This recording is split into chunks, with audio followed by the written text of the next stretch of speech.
A gente segue aqui na CNN repercutindo esse deslizamento, né, de uma rocha que acabou desabando sobre lanchas hoje em Capitólio. Você observa aí as imagens, deixando 5 mortos em Minas Gerais. Autoridades estimam que pelo menos 20 pessoas estejam desaparecidas. A gente segue no tema e conversa agora com o Tiago Antonelli, que é geólogo do Serviço Geológico do Brasil. Obrigado por nos atender e boa noite para você, Tiago. Boa noite a você, a todos da CNN e a todos que nos assistem. As imagens que você tem observado, é possível a gente já fazer aqui uma avaliação, ainda que preliminar, do que pode ter levado a esse desmoronamento, a esse desabamento, Tiago? Preliminarmente, o que a gente pode deduzir é que esse período de chuvas deve ter contribuído, né? Possivelmente alguma trinca, alguma rachadura nesse maciço rochoso, teve muita percolação de água, provavelmente acelerou os processos erosivos, né? De carreamento, de condução de material, que aumentou essa trinca, essa rachadura e fez com que, infelizmente, a rocha tombasse, né? Tivesse tombamento de rocha de grande proporção. Tiago, Tainá Fafam falando agora com você.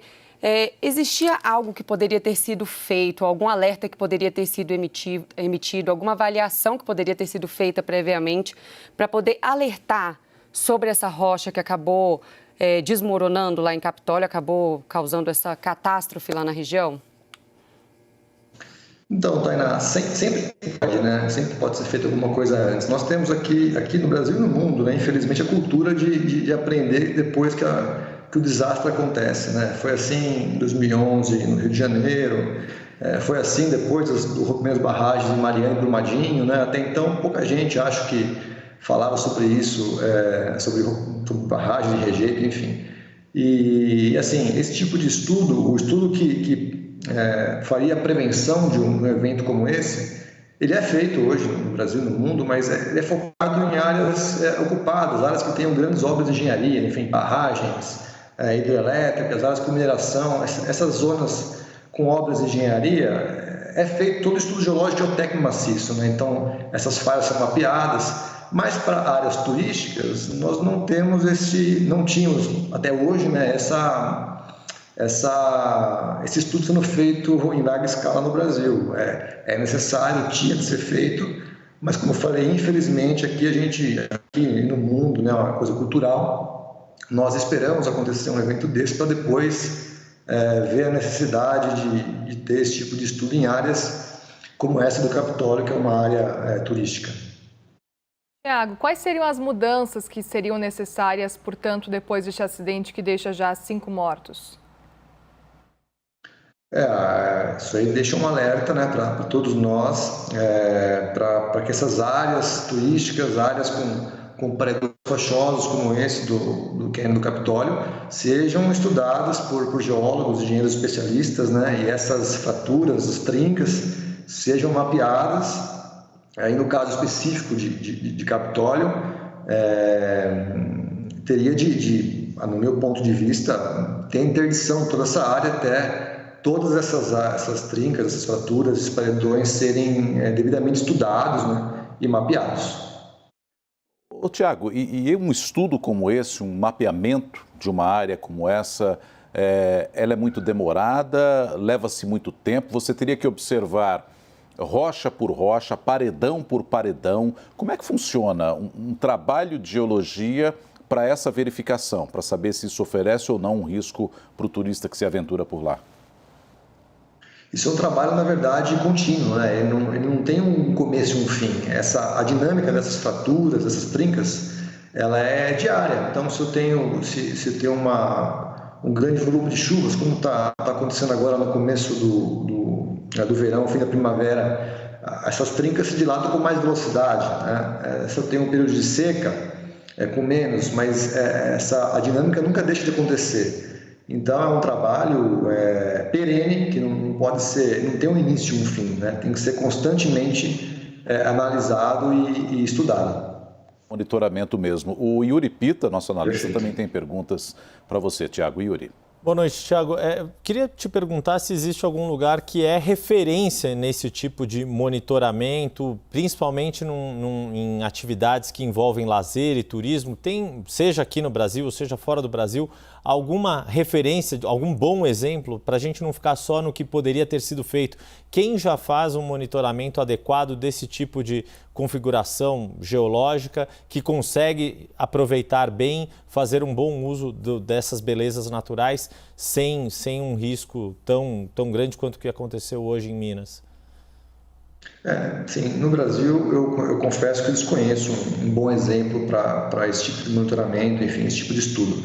O que nós temos aqui é realmente uma diversidade muito grande, né? Uma beleza muito grande de várias localidades do Brasil, e essa beleza é explorada meio por acaso, né? É o caso do Capitólio, que não foi uma área preparada para o turismo, né? Como é o caso, enfim, de Jalapão, são áreas com belezas naturais, né? Mas que não são áreas turísticas, como são os parques americanos, enfim, né? São áreas que são ocupadas casuisticamente pela população, enfim. Então, o Brasil ainda necessita de dar valor a esse tipo de coisa, do geoparque, do geoturismo, né? E criar, enfim, estruturas, parques apropriados para esse tipo de lazer. Thiago, essa represa, esse cânion de Furnas, geralmente fica lotado de lanchas, como a gente conseguiu ver nas imagens. Isso seria o ideal ou teria que ter um limite de quantidade de lanchas no espaço? É difícil falar em limite de lanchas, mas assim, pelo tamanho da lasca de bloco que desprendeu, assim, o limite não está lá, né, do meu ponto de vista, porque o paredão é muito grande, né, e o tombamento, ele tem, a amplitude dele vai ter pelo menos a altura do paredão, né, então, e assim, mesmo que a lancha não seja atingida pela pedra em si, se ela estiver distante, ela vai ser atingida pelas ondas da água, enfim. Nessa região, até não ter um bom estudo geológico, geotécnico, eu creio que não é seguro ter nenhuma lancha nas proximidades. E nem pessoas, né? Ou seja, seria difícil, então, a gente fazer uma espécie de círculo ali para que a pessoa apreciasse o paredão sem se aproximar tanto pelo tamanho que foi deslocado. É esse o raciocínio, Thiago? No meu ponto de vista, estar na água nessa localidade hoje, até não ter um estudo mais detalhado, é inadequado, né? Então, obviamente, você olhar de cima de um helicóptero, de um ponto muito distante, um ponto alto, tudo bem, mas está na região, está no rio, na água, no lago, na minha opinião, nesse momento é totalmente inadequado, até não ter um estudo mais detalhado. Tiago, sabe dizer se nessa região de Capitólio já tinha tido algum sinal, algum alerta natural, já sinalizando que poderia acontecer esse desmoronamento? Eu não sei dizer, assim, nessas áreas com grandes paredes rochosas, é normal que pequenos blocos se desprendam, né, da parte superior e caiam, enfim. Isso é comum em qualquer paredão rochoso, nessa região ou em qualquer outra região do país. Mas eu desconheço, nessa região específica, se algum sinal foi dado anteriormente, enfim. O que é comum, e por isso que não é aconselhável em nenhum paredão, é você ficar embaixo dele, porque invariavelmente uma pedra vai atingir a pessoa e vai causar bastante dano. Tiago, então o ideal a partir de agora, depois de uma tragédia como essa, é de que esses passeios de lanchas, essas visitações não acontecessem. Na minha opinião, sim. Até o estudo do maciço ser feito por completo na região do cânion, né? E em outras regiões turísticas similares de cachoeiras, enfim, com grandes paredões de rocha, até o estudo não ser feito, concluído, eu desaconselho esses passeios de lancha serem realizados, na minha opinião. Claro, né, Tiago, isso também seria o monitoramento constante, como você disse, né? Dá para a gente mal comparar, né? Por exemplo, quando acontece uma queda de uma ponte, de um viaduto, que aí a gente diz, poxa vida, será que isso tem um monitoramento constante por parte da engenharia? E aí é cobrado, e aí a gente fala do tema, a gente entrevista pessoas relacionadas a esse assunto. O mesmo se aplica, então, a essas condições naturais, né? Há pouco nós conversávamos com outros colegas seus aqui, geólogos, também especialistas em gerenciamento de riscos, e eles lembravam também aquele acidente que ocorreu nas falésias no Rio Grande do Norte, que acabou vitimando, infelizmente, uma família inteira, pai, mãe e a criança. Ou seja, é importante a gente dar essa atenção que você citou para as belezas naturais e que são turísticas e, claro, com um monitoramento absolutamente constante, seja por parte do poder público ou de quem explora essas áreas, né? Exatamente, perfeito. Essa região, por exemplo, né, esse caso que aconteceu é um caso natural, né, de fato. Não teve nenhuma, até onde eu saiba, intervenção humana para acontecer esse desplacamento. Se não tivesse nenhum barco, nenhuma pessoa na região e essa rocha tombasse como tombou, ninguém ia saber, né? É uma região, enfim, não é habitada, não tem moradias próximas.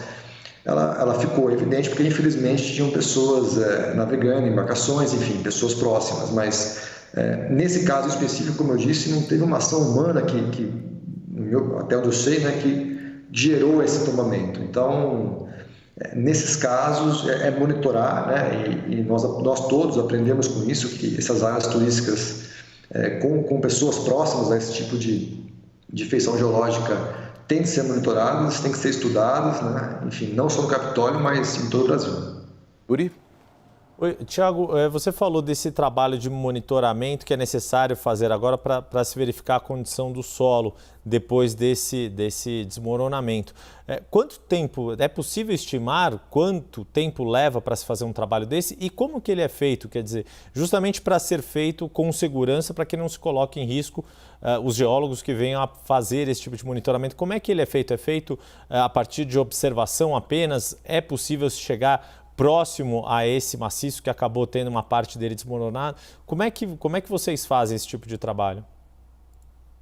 O trabalho envolve, primeiro, o tempo vai depender também desse tipo de análise inicial do número de profissionais envolvidos na operação, né? Mas o trabalho, além de visual, de analisar o paredão rochoso, ele envolve também equipamentos, né? Equipamentos específicos para ver a resistência dos materiais, drones, enfim, o trabalho pode envolver uma série de tecnologias. E, sem dúvida, o olhar e a sensibilidade do profissional, do geólogo, do engenheiro geológico, enfim, né? Então, não dá para eu precisar, nesse momento, quanto tempo demora, enfim, vai depender muito da equipe envolvida, da riqueza do trabalho que vai ser feito, varia muito, mas assim, não é só o geólogo chegando perto da encosta e vendo a parede, tem uma série de equipamentos envolvidos e técnicas envolvidas. Acabou de confirmar a informação, os bombeiros acabaram de confirmar uma informação de que o número de mortos nesse acidente subiu para 6. Agora são 6 pessoas que foram encontradas sem vida no local. 9 feridos continuam em hospitais da região. A gente lembra que os bombeiros trabalham com a possibilidade de em torno de 20 pessoas desaparecidas. É por isso, então, que o trabalho, mesmo dos mergulhadores, continua acontecendo até o horário em que escurece. Logo, logo vai começar a escurecer em Capitólio e é por isso que as buscas devem parar por questão de segurança. Aproveito, Tiago, para te perguntar o que implica a questão de segurança nesse local. Se os bombeiros trabalhassem, o que não vai acontecer, mas se eles trabalhassem à noite procurando vítimas no mar, quais seriam os riscos que eles estariam enfrentando? Muitos riscos, né? Mas tanto o Corpo de Bombeiros quanto a Defesa Civil Municipal e Estadual, elas são treinados e capacitados para isso, né? E a Defesa Civil Nacional emite alertas das chuvas que chegam na região, então é sempre bom estar ciente do tanto que vai chover nas próximas horas para os bombeiros e para a Defesa Civil trabalharem com segurança também na localidade, né? Todas as informações que são importantes para o público, para os turistas, são tão importantes quanto agora para quem vai trabalhar no resgate na região. Mas tanto o Corpo de Bombeiros quanto a Defesa Civil é totalmente capacitada para fazer o trabalho. Tiago, a gente está em um período muito chuvoso na região, mas fenômenos como esse também podem acontecer em um tempo de seca? O monitoramento deve ser constante, independente das chuvas? Tem que ser constante, né? Assim, a chuva é o principal catalisador desse tipo de evento, mas não é o único, né? A própria dilatação dessas fraturas pelo esfriar e esquentar do dia, essa dilatação de dilata e contrai, também vai aumentando essas rachaduras, enfim, é uma série de fatores que levam a acontecer um tombamento desse. O principal é a chuva, né, mas o monitoramento tem que ser feito constantemente em todas as épocas do ano. Tiago, e o fato de ser um fenômeno, né, um evento que não ocorre com frequência ou com constância, felizmente, né, é algo que a gente observa raramente, diferentemente, por exemplo, de um afogamento ou algo do gênero, que é mais comum, principalmente em período de verão. Isso pode fazer com que a gente também relaxe nos cuidados com esses fenômenos naturais que poderiam, quem sabe, ser evitados ou pelo menos mais bem prevenidos? Pode ser sim, e outro motivo é o que eu citei, né? Assim, esses eventos de tombamentos de blocos, quedas de blocos, escorregamentos, eles não são tão incomuns assim. É que essa área, eu não sei, até um tempo atrás, provavelmente não era um ponto turístico e não tinham pessoas tirando foto, né, e filmando, mas esse tipo de coisa acontece em áreas remotas, enfim, que não tem apenas registro, né? Então, como nós estamos cada vez avançando mais no turismo, enfim, desbravando novas áreas que até então não eram ocupadas, não eram conhecidas, sempre alguém está com o celular na mão, a gente consegue registrar mais esses eventos, mas eles não são tão incomuns quanto parece. Eles estão aparecendo mais agora porque nós estamos chegando mais próximos com tecnologia, com pessoas em áreas que antes não chegávamos. Tiago, essas rochas, elas têm uma resistência menor, é por isso que é mais comum de acontecer esse tipo de coisa. Como é que funciona essa formação rochosa? A rocha da região, basicamente, assim, bem a grosso modo, é uma areia consolidada, né? É um quartzito, basicamente, né? Então, é a areia do mar que com temperatura e pressão virou essa rocha. E quando ela vai desagregando, quando ela vai sofrendo processos de intemperismo, então, com a chuva, com os ventos, ela volta a ser areia, né? E é o que acontece, né? Uma fratura, essa água percolando e desgastando essa rocha, a rocha volta a ser o que ela era no começo, que é um grão de areia. E, sem dúvida, ela é mais propensa, suscetível a ter quedas de blocos, enfim, esse tombamento. É o que eu falei, pequenas quedas devem acontecer aí diariamente, né, de pequenos blocos. O que aconteceu, infelizmente, foi que uma grande lasca se desprendeu dessa vez, né? Mas são processos, infelizmente, naturais e comuns para uma região como essa. Yuri Pita. Tiago, eu fiquei curioso de saber, quando eu vi essas imagens do acidente do Capitólio, eu me lembrei, por exemplo, do Rio São Francisco, ali a região do Xingó, que também tem passeios turísticos e uma formação rochosa semelhante. Quantos lugares do Brasil têm formação desse tipo e que podem estar suscetíveis a esse tipo de acontecimento e que eventualmente tenham atividades turísticas? Mas é uma formação comum no Brasil, esses rios com esse tipo de formação rochosa, exemplo do que tem aí no Lago de Furnas e que tem, por exemplo, no Rio São Francisco, no sertão nordestino? É comum assim, mas esse evento, esse processo de tombamento de bloco, ele não é restrito a um cânion, como é o caso aí de Capitólio ou, enfim, do Xingu, né? Ele pode acontecer em qualquer parede rochosa, né? Eu posso ter, enfim, são várias margens de rodovia que tem paredes rochosas altas. Aqui, geralmente, esses paredões em margem de rodovia são mais monitorados, enfim, mas não é uma coisa exclusiva, né, do Capitólio, nem de Xingó. Qualquer parede alta de rocha, ela pode acontecer esse evento, dependendo da rocha com mais chance, dependendo da rocha com menos chance, mas todas têm a suscetibilidade à ocorrência desse tipo de tombamento. Tiago, quanto tempo você considera que ainda vai ser necessário para que os órgãos e profissionais, né, os especialistas, consigam fazer uma vistoria completa dessa região de Capitólio, para evitar, claro, que outra tragédia como essa volte a acontecer e também para que o turismo volte a funcionar na região? É muito difícil, como eu falei agora há pouco, de falar eu aqui, né, à distância, sem saber da equipe disponível, enfim. Quando vão começar o trabalho, falar em quanto tempo vai, na minha opinião, ser necessário. Então, assim, eu não consigo precisar. Eu falei, depende do número de geólogos envolvidos, de engenheiros envolvidos. O parque aí é bastante extenso, né? Então não é no curto prazo. Assim, na minha opinião, é médio e longo prazo, mas não consigo estimar que 10 ou 20 anos, ou 10 ou 20 dias. Isso aí, infelizmente, não consigo falar. Tiago, interessante quando você diz que isso ocorre talvez mais frequentemente do que a gente imagina. Eu me lembrei também daquele filme 127 Horas, né, que conta, inclusive, uma história real de um alpinista americano, o Aaron Houston, que ele estava num canyon lá em Utah e acabou caindo uma rocha sobre o braço dele e ele ficou preso por essa rocha num canyon também. Ele passou 5 dias nessa angústia com essa rocha prendendo-o. Era uma rocha bem menor que essa aí, é claro, mas que foi o suficiente para mantê-lo preso ali. Virou até um filme chamado 127 Horas. E a minha pergunta vai no sentido da questão da chuva, porque hoje nós falamos muito da chuva que caiu recentemente em Minas, na Bahia e também no Maranhão. Então, não é só essa chuva que é determinante para que isso tenha ocorrido hoje, ou seja, ele não cai de uma hora para outra, né, Tiago? Não, não cai. O exemplo do filme é bom, realmente.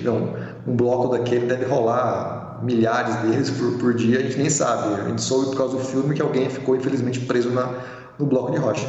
Mas, como eu falei, a dinâmica é constante durante todo o ano, né? A chuva só é o agente que potencializa com mais velocidade esses eventos, mas não é o único, né? Ele é o principal, mas não é o único.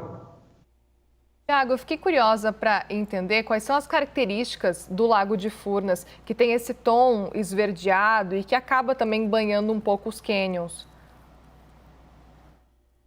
Das águas, você fala? Das águas do lago? Isso mesmo. Eu não vou saber, desculpa, te falar o porquê do esverdeado da água. Não é a minha especialidade. Se eu falar que eu vou estar cometendo alguma heresia, desculpe. Não, mas não tem problema. Mas eu queria entender as características dessa água, das águas do lago que ficam ali nesse meio dos cânions. Você poderia explicar? Não precisa ser com relação à cor, porque a cor é assim, sim, mas só para a gente entender. Entendi. Geralmente esse tipo de formação são literalmente rios que escavam a rocha, né? Então, ao longo de milhões de anos, milhares de milhões de anos, a água vai percorrendo uma direção única, né? E vai escavando a rocha verticalmente, né? Um dia, muito provavelmente, o nível dessa água estava lá em cima, né? Então, e a água geralmente percola as áreas mais fraturadas, mais suscetíveis, né? Então, é como você jogar uma água num concreto que está trincado. A água vai diretamente para aquela área de trinca, vai percolar aquela trinca. E nesse caso a mesma coisa, né? Então o rio vai escavando essa rocha e a água sempre procurando aquelas áreas mais fáceis de escoar, que geralmente são áreas trincadas, fraturadas, ou que a própria rocha tem alguma fragilidade, né? Que permite com que a água consiga escavar com mais facilidade e formar então esses rios escavados em rochas, literalmente. Tiago, a gente tem trazido essas recomendações aqui, não custa a gente reforçar quais são os cuidados que os turistas que visitam regiões rochosas como essa, quais são os cuidados que eles precisam ter ao fazer esse tipo de turismo? Quais são os sinais que eles precisam ficar atentos? Precisa ter uma distância dessas rochas? Traz esses detalhes para a gente sobre o que esses turistas que vão fazer essas visitas, ainda, né? A gente está nesse período que muitas pessoas têm férias, nesse período de janeiro, vão fazer visitas para regiões assim, né? Vão viajar para regiões rochosas assim. Quais são os cuidados que esses turistas têm que ter? Jamais ficar muito próximo ao paredão rochoso, né? Mesmo em paredões com menor altitude, não ficar próximo, porque, como eu falei, um bloquinho pequeno que caia de uma altitude considerável vai machucar a pessoa, pode até matar a pessoa. E de preferência, né, sempre ficar a uma boa distância do paredão, se possível, a uma distância igual à altura do paredão, que a gente viu aí no tombamento, né, o alcance da lasca foi a altura dela, né, então, para áreas assim, o máximo de cautela possível, né, embaixo dele jamais ficar e, se possível, manter o máximo de distância possível.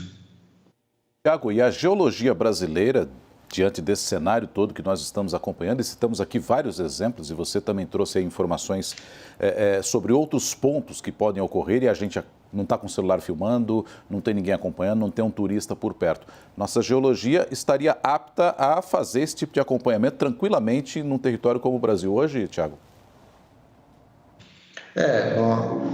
Os geólogos não são tantos assim no Brasil, né? O Brasil é um país gigantesco, com dimensões continentais, né? E o número de geólogos formados e que trabalham nessa área especificamente são poucos, né? Então,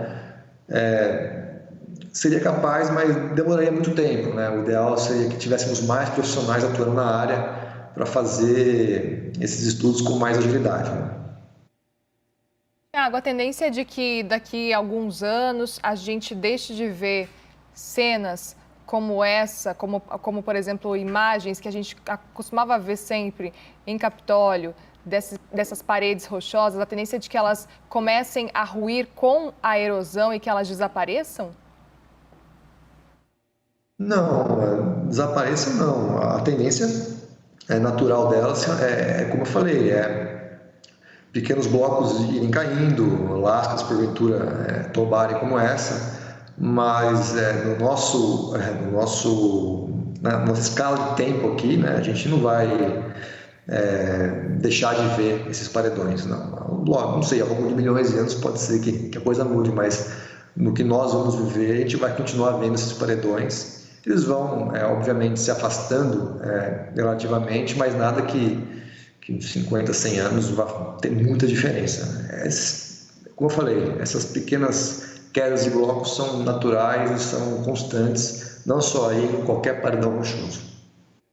Tiago, consegue trazer para a gente outros exemplos de lugares turísticos no Brasil que têm formações rochosas como essas e que os turistas visitam muito nessa época do ano e que precisa ter cuidado, atenção, isso que a gente tem dito aqui? Você tem exemplos de outros lugares para trazer para a gente? De cabeça, o Xingu foi um bom exemplo, né? No Nordeste. Aqui no Itaipu também, o pessoal que anda de lancha relativamente próximo aos paredões. São muitos, né? Temos o Centro-Oeste, enfim, eu não vou conseguir nomear aqui para vocês, mas garanto que são em todas as regiões do país, né?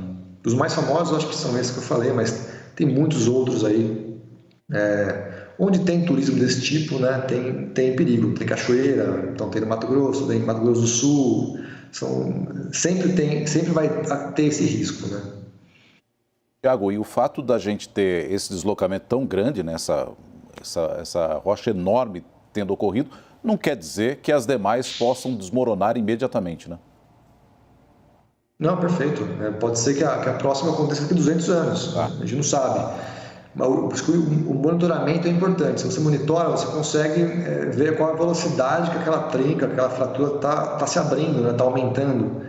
Então, dá para cercar uma área que a gente acha que pode acontecer esse evento, ou, enfim, por isso que monitorar e estudar é essencial para ter segurança no turismo em regiões assim. Falando em segurança, Tiago, qual que seria a orientação específica para as pessoas que planejaram viagens para os próximos meses, para o Capitólio e estão agora inseguras com relação a ir? O ideal realmente é evitar ir, não comparecer mais ao Capitólio. É uma região turística, querendo ou não, o município também se beneficia aí muito dessa parte específica que acaba atraindo muitos turistas. Eu acho que a opção nunca é não ir ao lugar turístico. Eu acho que as belezas turísticas devem ser aproveitadas. O Brasil, acho que é um dos principais países no mundo, né, em belezas cênicas naturais, assim. O conselho que eu posso dar é sempre se informar antes de ir com o município, né, para ver que pé que tá os estudos, se a área está disponível para lazer ou não, né? Então é fazer o contato prévio com o município, com os veículos de comunicação, para ver como que está o turismo nessas áreas. Eu acho que as áreas têm que ser de fato exploradas, turisticamente, mas com cuidado, e cabe ao município fazer essa gestão. Tiago, você comentou que o próximo desmoronamento pode levar cerca de 200 anos para acontecer, que não tem como prever exatamente, que tem que monitorar. Você sabe dizer qual foi a última vez que um desmoronamento tão grande como esse aconteceu em alguma região aqui do país? Assim, eu falei 200 anos em termos hipotéticos, ele pode acontecer daqui 10 minutos do que 200 anos, entendeu? Então, assim, sem monitoramento a gente não consegue saber quando vai acontecer, por isso que é importante monitorar. A gente teve, não dessa magnitude, como eu falei, a gente teve quedas de rolamento de blocos, não vou lembrar o ano, em Vila Velha, né, no Espírito Santo, muito menor do que esse, mas que vitimou muito mais pessoas, né? Então, assim, se um bloco com 1% desse tamanho cai em cima de moradias, o número de óbitos é muito maior, né, em áreas densamente ocupadas. Então, assim, como nossos exemplos sempre vêm à tona quando tem pessoas, né, envolvidas, moradias, a gente conhece mais em áreas urbanas, que nem sempre são blocos dessa magnitude, mas que causam mais estragos, mais óbitos do que causou em Capitólio. Teve um vídeo que nós mostramos aqui hoje, Tiago, no qual as pessoas ficam alertando, né, quem está lá na lancha, quem está mais à distância, percebendo que havia um desmoronamento de pequenas pedras e etc, e alertando, saiam daí e etc, mas a impressão que dá é que não deu tempo, ou essas pessoas não ouviram, ou essas pessoas não consideraram que poderia cair do tamanho dessa rocha. Essa queda é muito rápida, que não daria tempo efetivamente da pessoa se desvencilhar e sair correndo dali, Tiago? É uma queda rápida essa? Olha, nesse momento, no momento que caiu essa rocha aí, é uma coisa realmente muito abrupta, né? Como eu falei, para conseguir saber e estimar a possibilidade, esse lado aqui dessa encosta, desse talude espalhando está para cair, teria que ter monitoramento. Então, depois que começou a desprender o paredão, a lasca, realmente é questão de segundos, né? Então, entre os primeiros blocos caindo e a massa principal foi segundos, né? Realmente, infelizmente, não tinha muito o que fazer. Tiago, na sua avaliação, se existisse um acompanhamento, um monitoramento de perto, seria possível prever o que estava para acontecer? Seria possível indicar qual área, que essa área estaria mais suscetível à ocorrência desse evento que aconteceu, né? E, enfim, essa área ter sido interditada, mas como eu falei, nós não temos a cultura de fazer esses estudos geológicos e geotécnicos no Brasil em parques, enfim, em áreas turísticas, infelizmente.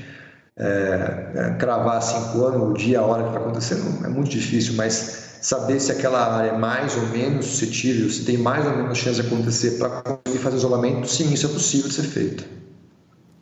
Tiago, e a justificativa do que a gente viu hoje acontecendo?